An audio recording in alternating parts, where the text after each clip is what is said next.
जैन साथियों, आज हम उत्तर प्रदेश की सीरीज में उत्तर प्रदेश की कला, संस्कृति और राजघराने से संबंधित महत्वपूर्ण प्रश्न बताएंगे जो आगामी परीक्षाओं की दृष्टि से बहुत महत्वपूर्ण है। ठीक है, सुबह आप मॉर्निंग में अपना टारगेट फिक्स करिए और सारा दिन उस पर फोकस करिए। ऐसा आप अगर डेली करते हैं तो आपकी तैयारी बहुत अच्छी हो जाएगी। यकीन मानिए, आप हर एग्जाम फाइट करने लगेंगे। जो आपका लक्ष्य है, सिर्फ अपने लक्ष्य पर फोकस करिए और आगे बढ़िए। इसीलिए हम कहते हैं कर दिखाओ कुछ ऐसा कि सब करना चाहें आप जैसा। अब देखिएगा पहला प्रश्न, हरिदास जयंती समारोह एवं ध्रुपद मेला भाद्रपद शुक्ल पक्ष को कहाँ लगता है? तो दोस्तों मथुरा में लगता है, ध्यान रखना। पूछा जाता है कि हरिदास जयंती समारोह कहाँ होता है, तो मथुरा में। और ध्रुपद मेला भाद्रपद शुक्ल पक्ष को कहाँ लगता है, तो मथुरा में, ध्यान रखिएगा। अगला, शुक्ल पंचमी को बांके बिहारी के दर्शन किसे दिए थे? तो स्वामी हरिदास। 280 मानता है कि शुक्ल पंचमी को बांके बिहारी यानी कि कृष्ण भगवान ने किसे दर्शन दिए थे? तो अपने भक्त स्वामी हरिदास को दर्शन दिए थे। ऐसे मानते हैं लोग कि शुक्ल पंचमी को बांके बिहारी ने दर्शन स्वामी हरिदास को दिए थे। ठीक है। अगला, मीरा की भांति ब्रज में कृष्ण भक्ति धारा के नाम से कौन फेमस है और भक्ति धारा से कौन जुड़ा है?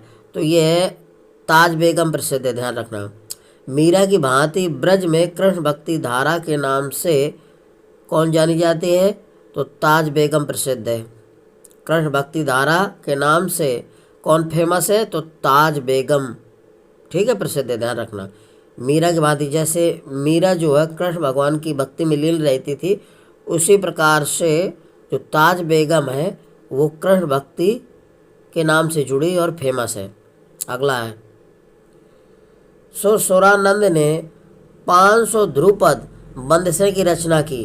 पूछा जाता है कि 500 ध्रुपद बंदिशों की रचना किसने की है? तो सुरसुरानंद ने, ध्यान रखना। जो आज भी रामानंदी ध्रुपद के नाम से प्रचलित है। जो सुरसुरानंद ने 500 ध्रुपद बंदिशों की रचना की है, वो आज भी वर्तमान में रामानंदी ध्रुपद के नाम से प्रचलित हैं। ठीक है, ध्यान रखिएगा। अगला है, सुरसुरानंद के गुरु कौन थे? तो स्वामी रामानंद थे। सुरसुरानंद के गुरु कौन थे? स्वामी रामानंद। सुरसुरानंद के गुरु कौन थे? स्वामी रामानंद। अगला है, बरेली के सुप्रसिद्ध ध्रुपद गायक कौन थे? तो राम पदारथ जी थे, ध्यान रखना। बरेली के सुप्रसिद्ध ध्रुपद गायक कौन थे? राम पदारथ जी थे, ध्यान रखना।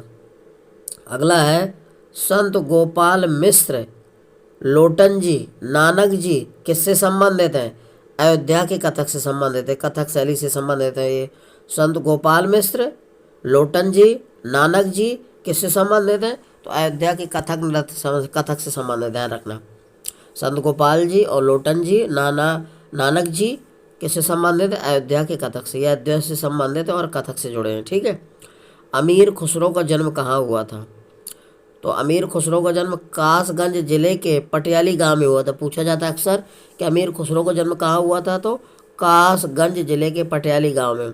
अमीर खुसरो का जन्म कहाँ हुआ था? कासगंज जिला के पटियाली गांव में। जो कासगंज जिला में एक गांव पड़ता है, पटियाली गांव में हुआ था, ध्यान रखिएगा। अगला है, अमीर खुसरो ने ईरानी संगीत राग में प्रचलित भारतीय राग का मिश्रण करके किस राग का आविष्कार किया है? तो श्रुति मधुर राग का आविष्कार किया, ध्यान रखना। अमीर खुसरो ने ईरानी संगीत राग में प्रचलित भारतीय राग का मिश्रण, जो ईरानी संगीत राग है उसमें भारतीय राग का मिश्रण करके एक राग का आविष्कार किया है। वो कौन सा? श्रुति मधुर राग है, श्रुति मधुर राग। ठीक है। अगला है, अमीर खुसरो ने ध्रुपद गायन शैली में ईरानी संगीत का मिश्रण करके नई शैली का निर्माण किया जो ख्याल गायकी के नाम से प्रसिद्ध है, ध्यान रखना। अमीर खुसरो ने ध्रुपद गायन शैली में ईरानी संगीत का मिश्रण करके एक नई शैली का निर्माण किया है जो ख्याल गायक शैली के नाम से फेमस है, ध्यान रखना। ख्याल गायक शैली के नाम से प्रसिद्ध है। तो अमीर खुसरो ने ध्रुपद गायन शैली में ईरानी संगीत का मिश्रण करके एक नई शैली का आविष्कार किया या निर्माण किया जो ख्याल गायकी शैली के नाम से फेमस है, ध्यान रखिएगा। अगला उत्तर भारत में प्रचलित ईरानी संगीत पद्धति है और दक्षिण में प्रचलित कर्नाटक संगीत पद्धति प्रचलित है। पूछा जाता है कि उत्तर भारत में प्रचलित हिंदुस्तानी संगीत पद्धति है, यानी उत्तर भारत में कौन सी संगीत पद्धति प्रचलित है, तो हिंदुस्तानी संगीत, ध्यान रखना, हिंदुस्तानी संगीत पद्धति। और दक्षिण भारत में प्रचलित है कर्नाटक संगीत पद्धति। उत्तर भारत में हिंदुस्तानी संगीत है और दक्षिण भारत में कर्नाटक संगीत पद्धति प्रचलित है। अगला है कव्वाली, तराना, कौलकबाना, नक्शेगुल आदि शैलियाँ किस प्रकार की हैं, तो ये ईरानी शैली हैं। कव्वाली, तराना, कौलकबाना, नक्शेगुल आदि शैलियाँ किस प्रकार की हैं, ईरानी शैली, ध्यान रखना, ईरानी शैली के अंतर्गत आती हैं ये। तराना हो गया, कव्वाली हो गया और कौलकबाना हो गया, ये सभी किस में आती हैं, तो ये ईरानी शैली के अंतर्गत आती हैं। और इनके जनक कौन है, अमीर खुसरो हैं। कहने का मतलब है कव्वाली, तराना, कौलकबाना, नक्शेगुल, इनके जनक कौन माने जाते हैं, तो अमीर खुसरो माने जाते हैं और ये ईरानी शैली से संबंधित है, ध्यान रखना। अगला है मुर्शीद खां ने सितार की वादन शैली का प्रचलन किया। मुर्शीद खां ने सितार की वादन शैली का प्रचलन किया, ध्यान रखना। पूछा जाता है कि सितार की वादन शैली का प्रचलन किसने किया, तो मुर्शीद खां ने। जौनपुर के सुल्तान हुसैन शाह सरकी ने, जौनपुर के सुल्तान हुसैन शाह सरकी ने ख्याल गायकी के साथ ठप्पा शैली का भी प्रचलन किया। तो जौनपुर के जो सुल्तान हुसैन शाह सरकी हैं उन्होंने ख्याल गायकी के साथ ठप्पा शैली का भी प्रचलन किया। अगला है नाद विनोद ग्रंथ में स्वामी हरिदास ने अपने 8 शिष्यों का उल्लेख किया है। हरिदास के 8 शिष्य थे। पूछा जाता है स्वामी हरिदास के कितने शिष्य थे, तो 8। तो कौन से ग्रंथ में 8 शिष्यों का वर्णन किया है, नाथ विनोद ग्रंथ में। नाथ विनोद ग्रंथ में स्वामी हरिदास ने अपने 8 शिष्यों का उल्लेख किया है। तो स्वामी हरिदास के 8 शिष्य थे और किस ग्रंथ में उल्लेख किया है, नाद विनोद ग्रंथ में, ध्यान रखिएगा। अगला है अख्तर मियाँ ठुमरी वाजिद अली शाह से संबंधित है, ध्यान रखना। अख्तर मियाँ ठुमरी से कौन संबंधित है, वाजिद अली शाह। अख्तर पिया ठुमरी वाजिद अली शाह से संबंधित है, ध्यान रखिएगा। अख्तर पिया ठुमरी वाजिद अली शाह से संबंधित है। सनत पिया ठुमरी किससे संबंधित है, बिंदादीन से। सनत पिया ठुमरी किससे संबंधित है, बिंदादीन से। सनत पिया ठुमरी किससे संबंधित है, बिंदादीन से। शंभू महाराज, लच्छू महाराज और बिरजू महाराज लखनऊ कथक शैली को नई दिशा दी। यानी कि शंभू महाराज, लच्छू महाराज और बिरजू महाराज ने लखनऊ कथक शैली को नई दिशा दी। पूछा जाता है कि लखनऊ कथक शैली को नई दिशा किसने दी है, तो शंभू महाराज, लच्छू महाराज और बिरजू महाराज, तीनों ने, ठीक है। अगला है मुदुखा और बक्सूर खां ने तबले के लखनऊ घराने का सूत्रपात किया। पूछा जाता है तबले के लखनऊ घराने का सूत्रपात किसने किया है, तो मोदुखा और बक्सूर खां ने, ध्यान रखिएगा। अगला है बनारस राजघराने का प्रवर्तक किसने किया, तो मोदू खां के शिष्य पंडित राम सहाय ने। बनारस राजघराने का प्रवर्तक किसने किया, मोदू खां के शिष्य पंडित राम सहाय ने। बनारस राजघराने का प्रवर्तन किसने किया, पंडित राम सहाय ने, ध्यान रखना। मोदू खां के शिष्य पंडित राम सहाय ने किया बनारस राजघराने का प्रवर्तन, ठीक है। अगला है आगरा घराना मुगल काल में संगीत का सबसे बड़ा केंद्र था। पूछा जाता है कि कौन सा घराना मुगल काल में संगीत का सबसे बड़ा केंद्र था, तो आगरा घराना मुगल काल में संगीत का सबसे बड़ा केंद्र था, ध्यान रखिएगा। आगरा घराना मुगल काल में संगीत का सबसे बड़ा केंद्र था। अगला है आगरा घराने का सूत्रपात श्याम रंग और सरस रंग ने किया था। आगरा घराने का सूत्रपात श्याम रंग और सरस रंग ने किया था। ध्यान रखना, आगरा घराने का सूत्रपात किसने किया था? श्याम रंग और सरस रंग ने किया था। अगला है, आगरा घराने को कव्वाल बच्चा घराना भी कहा जाता है। कव्वाल बच्चा घराना भी कहा जाता है। आगरा घरानों को कव्वाल बच्चा घराना भी कहा जाता है। ध्यान रखना, आगरा घराने की उत्पत्ति अकबर के दरबारी गायक सुजान खां से मानी जाती है। आगरा घराने की उत्पत्ति अकबर के दरबारी गायक सुजान खां से मानी जाती है। जो आगरा घराने की उत्पत्ति अकबर के दरबारी कवि था, दरबारी गायक सुजान खां से मानी जाती है। अगला है, आगरा घराने के अद्वितीय गायक उस्ताद फयाज खां थे। आगरा घराने के अद्वितीय गायक कौन थे? तो उस्ताद फयाज खां थे। आगरा घराने के अद्वितीय गायक कौन थे? उस्ताद फयाज खां थे। अगला है, रजा हुसैन, फयाज खां, विलायत हुसैन खां, हाजी सुल्तान, अली बख्श खां, मोहम्मद खां आदि आगरा घराने के प्रमुख संगीतकार थे। ध्यान रखना, पूछा जाता है रजा हुसैन, फयाज खां, विलायत हुसैन खां, हाजी सुल्तान खां, अली बख्श खां, मोहम्मद खां आदि सब राज कहाँ किससे संबंधित है? आगरा घराने से संबंधित है। आगरा घराने से संबंधित है सभी, ध्यान रखना। कौन कौन? राजा हुसैन, फयाज खां, विलायत खां, हाजी सुल्तान, अली बख्श खां, मोहम्मद खां, ये आगरा घराने से सभी संबंधित हैं और ये संगीतकार थे। ठीक है, क्या है? संगीतकार, इनको याद रखिएगा। ठीक है। अगला है, जौनपुर की अटाला मस्जिद, फतेहपुर सीकरी के पंचमहल, सिकंदरा में अकबर के मकबरे, ये सभी बौद्ध विहारों से संबंधित हैं। ध्यान रखिएगा, जौनपुर में पूछा जाता है कि अटाला मस्जिद कहाँ है? तो जौनपुर। जौनपुर की अटाला मस्जिद, फतेहपुर सीकरी के पंचमहल पूछा जाता है। पंचमहल कहाँ? तो फतेहपुर सीकरी में। ध्यान रखना, फतेहपुर सीकरी के पंचमहल, सिकंदरा में अकबर के मकबरे, ये सभी बौद्ध विहारों से संबंधित है। यानी कि जो अटाला मस्जिद है और पंचमहल है और सिकंदरा में अकबर के मकबरे, ये सभी बौद्ध विहारों से संबंधित हैं या संबंध रखते हैं। ध्यान रखना, तो अटाला मस्जिद कहाँ है? जौनपुर में। पंचमहल कहाँ है? पंचमहल कहाँ है? फतेहपुर सीकरी में। ध्यान रखना, सीकरी। और अकबर के मकबरे सिकंदरा में। अगला है, कथक भक्ति नृत्य के रूप में कहाँ विकसित हुआ था? यानी कि कथक भक्ति नृत्य के रूप में कहाँ विकसित हुआ? तो मथुरा वृंदावन में। ध्यान रखना, कथक भक्ति नृत्य के रूप में कहाँ विकसित हुआ है? तो वृंदावन मथुरा में हुआ। ध्यान रखना, ठीक है। कथक भक्ति नृत्य के रूप में कहाँ विकसित हुआ है? मथुरा वृंदावन में। उत्तरी भारत का संगीतज्ञ बाइबल किसे कहा जाता है?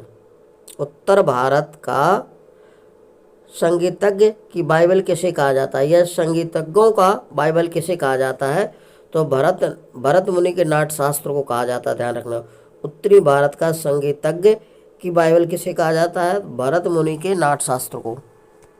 भरत मुनि के नाट्यशास्त्र को कहा जाता है उत्तरी भारत का संगीतज्ञों का बाइबल कहा जाता है। अगला है, पुष्टि संप्रदाय की स्थापना किसने की थी? पुष्टि संप्रदाय की स्थापना किसने की थी? तो वल्लभाचार्य ने मथुरा वृंदावन में की थी। ध्यान रखना, पुष्टि संप्रदाय की स्थापना किसने की थी? श्री वल्लभाचार्य ने मथुरा वृंदावन में की थी। ध्यान रखना। अगला है, कृष्ण की वंशी का अवतार किसे माना जाता है? तो स्वामी हित हरिवंश को माना जाता है। कृष्ण की वंशी का अवतार किसे माना जाता है? स्वामी हित हरिवंश को माना जाता है। कृष्ण की वंशी का अवतार किसे माना जाता है? स्वामी हित हरिवंश को माना जाता है। ठीक है। अगला है, बनारसी राग की परंपरा का प्रचलन किसने किया था? तो पंडित राम साय ने। बनारसी राग की परंपरा का प्रचलन किसने किया था? पंडित रामनाथ ने। अगला है, श्रीमती एन राजम किससे संबंधित है? वायलिन वादन से संबंधित है। श्रीमती एन राजम किससे संबंधित है? वायलिन वादन से। उस्ताद बिस्मिल्लाह खां कैसे संबंधित है? शहनाई वादक से। उस्ताद बिस्मिल्लाह खां कैसे संबंधित है? शहनाई वादन से संबंधित है। पंडित रविशंकर राजभान सिंह उस्ताद मुश्ताक अली खां सितार वादन से संबंधित हैं। पंडित रविशंकर राजभान सिंह उस्ताद मुश्ताक अली खां कैसे संबंधित है? सितार वादन से संबंधित तीनों। पंडित रविशंकर राजभान सिंह उस्ताद मुश्ताक अली खां सितार वादन से संबंधित हैं। और उस्ताद बिस्मिल्लाह खां कैसे? शहनाई वादन से, ध्यान रखना। अगला है उदय शंकर और गोपीकरण किससे संबंधित है? ये नृत्य से संबंधित है। उदय शंकर और गोपीकरण किससे संबंधित है? नृत्य से।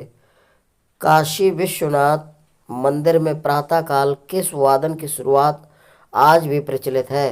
तो शहनाई वादन की, ध्यान रखना। काशी विश्वनाथ एक ऐसा मंदिर है जहाँ प्रातःकाल डेली सुबह शहनाई वादन से शुरुआत होती है, यानी कि प्रचलित है। काशी विश्वनाथ मंदिर में प्रातःकाल किस वादन की शुरुआत प्रचलित है आज भी? तो शहनाई वादन का, ध्यान रखना। शहनाई वादन होती है डेली काशी मंदिर में, वाराणसी में है ये। अगला 80 घाट वाराणसी के खुले प्रांगण में ध्रुपद मेला आज भी शिवरात्रि के अवसर पर लगता है। पूछा जाता है कि शिवरात्रि के अवसर पर ध्रुपद मेला कहाँ लगता है?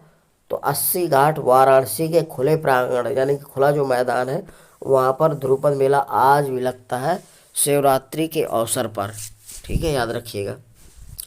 अगला है 80 घाट कहाँ है? वाराणसी में। घाटों के लिए वाराणसी फेमस है। ठीक है, सबसे ज़्यादा घाट वाराणसी में है। अगला है ठुमरी के प्रणेता कौन थे? तो महाराज बिंदादीन थे। ठुमरी के प्रणेता कौन थे? महाराज बिंदादीन। अगला है लखनऊ गायकी के पितामह कौन कहलाते हैं? यानी कि लखनऊ गायकी के पितामह का मतलब जनक कौन कहलाते हैं? या तो खुर्शीद अली खां। लखनऊ गायकी के पितामह कौन कहलाते हैं? उस्ताद खुर्शीद अली खां। उस्ताद खुर्शीद अली खां लखनऊ गायकी के जनक माने जाते हैं। ठीक है। अगला है सखी निम्बार्क संप्रदाय के प्रवर्तक कौन थे? तो स्वामी हरिदास थे, ध्यान रखना। सखी निम्बार्क संप्रदाय के संपादक कौन थे? स्वामी हरिदास। कई विद्वान ध्रुपद की डागुर बानी का प्रवर्तक किसे मानते हैं? तो स्वामी हरिदास को मानते हैं। कई विद्वान ध्रुपद की डागुर बानी का प्रवर्तक किसे मानते हैं? स्वामी हरिदास को। अगला है मंदिरों में ध्रुपद गायन का अर्चना पद्धति का श्री गणेश किसने किया था? स्वामी हरिदास ने किया था। स्वामी मंदिरों में ध्रुपद गायन का अर्चना पद्धति का श्री गणेश किसने किया था? स्वामी हरिदास ने किया था। अगला है तानसेन के गुरु कौन थे? स्वामी हरिदास, ध्यान रखना। तानसेन के गुरु कौन थे? स्वामी हरिदास। अगला है अकबर के समकालीन कौन थे? तो तानसेन थे। अकबर के समकालीन कौन थे? तानसेन।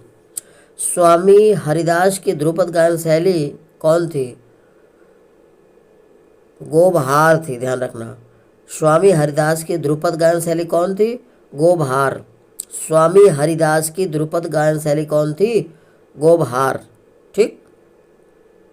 अगला है तानसेन को दीपक राग और बैजू बावरा को मेघ राग, गोपाल नायक को मालकोंस राग किसने सिखाया था? स्वामी हरिदास ने सिखाया था, ध्यान रखना। पूछा जाता है कि तानसेन को दीपक राग और बैजू बावरा को मेघ राग और गोपाल नायक को मालकोंस राग किसने सिखाया था? तो स्वामी हरिदास ने। स्वामी हरिदास के सभी ये शिष्य थे। ठीक है, तानसेन शिष्य था, बैजू बावरा था और गोपाल नायक था।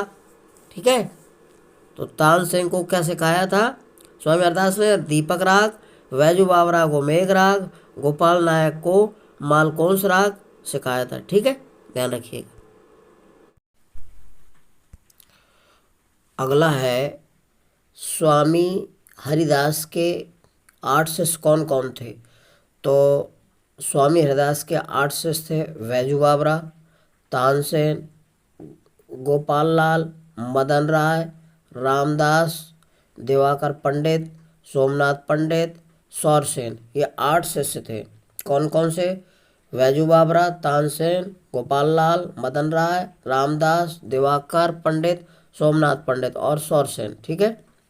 अगला है, स्वामी हरिदास ने प्रचलित वीणा में 18 के स्थान पर 22 या 24 पर्दे लगाकर नई वीणा वादन शैली का प्रचलन किया था। स्वामी हरिदास ने प्रचलित वीणा में 18 के स्थान पर 22 या 24 पर्दे लगाकर नई वीणा वादन शैली का प्रचलन किया था। ठीक है, ध्यान रखिएगा। अगला है, तानसेन ने स्वामी हरिदास से वीणा वादन की शिक्षा प्राप्त की थी। पूछा जाता है कि तानसेन ने वीणा वादन की शिक्षा किससे ग्रहण की थी या प्राप्त की थी? तो स्वामी हरिदास से। ठीक है, तानसेन। अगला है, मेहंदी उस्ताद, बेगम अख्तर, मुस्तरीबाई, रहीमुद्दीन खां आदि श्रेष्ठ गायक या संगीतज्ञ फैजाबाद से संबंधित थे। मेहंदी उस्ताद, बेगम अख्तर, मुस्तरीबाई, रहीमुद्दीन खां, ये सभी श्रेष्ठ गायक थे या संगीतज्ञ। और ये कहाँ से बिलोंग करते हैं, कहाँ संबंधित है? फैजाबाद से। तो पूछा जाता है कि मेहंदी उस्ताद, बेगम अख्तर, मुस्तरीबाई, रहीमुद्दीन खां, ये कहाँ से संबंधित है? तो फैजाबाद से संबंधित है, ध्यान रखिएगा। अगला है, गजल गायकी से संबंधित कौन थी? तो बेगम अख्तर। गजल गायकी से कौन संबंधित है? बेगम अख्तर। पूछा जाता है कि बेगम अख्तर कैसे संबंधित है? तो गजल गायकी से। अगला है, ठप्पा शैली से संबंधित है सोरी मियाँ। सोरी मियाँ कैसे संबंधित है? ठप्पा शैली से। सोरी मियाँ संबंधित है ठप्पा शैली से। सितारा देवी और अलकनंदा देवी ने कथक नृत्य में ख्याति प्राप्त की और ये वाराणसी की रहने वाली थी। सितारा देवी और अलकनंदा देवी दोनों कथक नृत्य से संबंधित हैं। सितारा देवी और अलकनंदा देवी दोनों कैसे संबंधित हैं? कथक नृत्य से संबंधित हैं और ये वाराणसी की रहने वाली हो, वाराणसी से बिलोंग करती हैं। ठीक है, सितारा देवी और अलकनंदा देवी कैसे? कथक नृत्य से। और दोनों कहाँ संबंधित है? वाराणसी से। वाराणसी, ध्यान रखना, बनारस। अगला है, पंडित शंभुनाथ मिश्र का संबंध किससे? तो सारंगी वादक से, ध्यान रखना। पंडित शंभुनाथ मिश्र का संबंध किससे? सारंगी वादक से। पंडित शंभुनाथ मिश्र का संबंध किससे? सारंगी वादक से। पंडित शंभुनाथ मिश्र कहाँ के थे? तो ये मिर्ज़ापुर के थे और वहाँ से आकर वाराणसी में बस गए। तो पंडित शंभुनाथ मिश्र कहाँ के थे? मिर्ज़ापुर के थे और ये आकर कहाँ बस गए? वाराणसी में। पंडित शंभुनाथ मिश्र कहाँ के थे? मिर्ज़ापुर के, और वहाँ से आकर कहाँ बसे? वाराणसी में। ठीक है। अगला है, रसूलन बाई, चित्राबाई, इमाम बाई, अकबर अली खां और अकबर अली खां, सादे खां, ये ठप्पा गायन शैली से संबंधित है। किससे? ठप्पा गायन शैली से संबंधित, ध्यान रखना। रसूलन बाई, चित्राबाई, इमाम बाई, अकबर अली खां, सादे खां ठप्पा गायन शैली से संबंधित हैं। ठीक है, ध्यान रखिएगा। अगला है, उस्ताद इनायत खां कहाँ से संबंधित? तो इटावा घराने से, सॉरी। उस्ताद इनायत खां इटावा घराने से संबंधित हैं। उस्ताद इनायत खां इटावा घराने से। अगला है, इटावा घराने को गौरी घराना के नाम से भी जाना जाता है, गौरीपुर घराना के नाम से भी जाना जाता है। इटावा घराने को गौरीपुर घराना के नाम से भी जाना जाता है। इटावा घराना को गौरीपुर घराना के नाम से भी जाना जाता है। बाज एक नाम अनेक प्रथा इटावा से संबंधित है, इटावा घराने से। बाज एक नाम अनेक प्रथा इटावा घराने से संबंधित है। ठीक है। अगला, शाहजहाँपुर घराना सरोद वादन क्षेत्र से संबंधित है, यह प्रसिद्ध है। शाहजहाँपुर घराना काय के लिए फेमस है या प्रसिद्ध है? तो सरोद वादन के लिए, ध्यान रखिएगा। अगला है, जानकी बाई उर्फ छप्पन छुरी मीठी आवाज के लिए काफ़ी प्रसिद्ध है, ये कहाँ से संबंधित है? इलाहाबाद से। जानकी बाई उर्फ छप्पन छुरी मीठी आवाज के लिए काफ़ी प्रसिद्ध है, ये कहाँ से बिलोंग करती, कहाँ संबंधित है? इलाहाबाद से। अगला है, मुनीर खातून बेगम देश विदेश में काफ़ी लोकप्रिय है, ये किराना घराना से संबंधित है। तो मुनीर खातून बेगम जो है वे किराना घराना से संबंधित है। ये देश विदेश में काफ़ी लोकप्रिय है। तो मुनीर खातून बेगम कहाँ से संबंधित है? किराना घराना से। अगला है प्रमुख लोकगीत। बुंदेलखंड में ईश्वरी फाग, आल्हा और ब्रज की होली। बुंदेलखंड में जो ईश्वरी का फाग और आला दो फेमस है बुंदेलखंड में। और ब्रज की होली फेमस है। ब्रज की होली रास नृत्य फेमस है। ब्रज की होली और रास नृत्य फेमस है। मिर्ज़ापुर आगरा की कजरी और बिरहा फेमस है। मिर्ज़ापुर बनारस की कजरी बिरहा प्रसिद्ध है। श्री कृष्ण पहलवान कानपुर के नौटंकी के लिए फेमस है। श्री कृष्ण पहलवान कानपुर की नौटंकी के लिए फेमस है। जो कृष्ण पहलवान है वे कानपुर की नौटंकी के लिए फेमस है।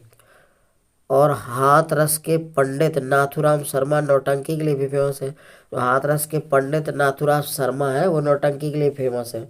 हाथरस के पंडित नाथूराम शर्मा नौटंकी के लिए फेमस है। अगला, सहारनपुर के निकट किराना घराने की नींव अब्दुल करीम खां ने रखी थी। सहारनपुर के निकट किराना घराने की नींव किसने रखी थी? अब्दुल करीम खां ने। अब्दुल करीम खां ने रखी थी किराने घराने की नींव। अगला है, ग्वालियर घराने की नींव नत्थन पीर बख्श ने रखी थी। पूछा जाता है कि ग्वालियर घराने की नींव किसने रखी है? तो नत्थन पीर बख्श ने। अगला है, गंगूबाई, हंगल, रोशन आरा बेगम, भीमसेन जोशी आदि किराना घराने से संबंधित हैं। पूछा जाता है कि गंगूबाई, रोशन आरा बेगम, भीमसेन किस घराने से संबंधित है? तो ये आपका किराना घराने से संबंधित है। अगला है, हरिप्रसाद चौरसिया बांसुरी वादक से संबंधित है। हरिप्रसाद चौरसिया कैसे? बांसुरी वादक से संबंधित, ध्यान रखना। हरिप्रसाद चौरसिया बांसुरी वादक से संबंधित है। और शहनाई वादक से बिस्मिल्लाह खां। और शहनाई वादक से कौन संबंधित है? बिस्मिल्लाह खां। ठीक है, ध्यान रखिएगा।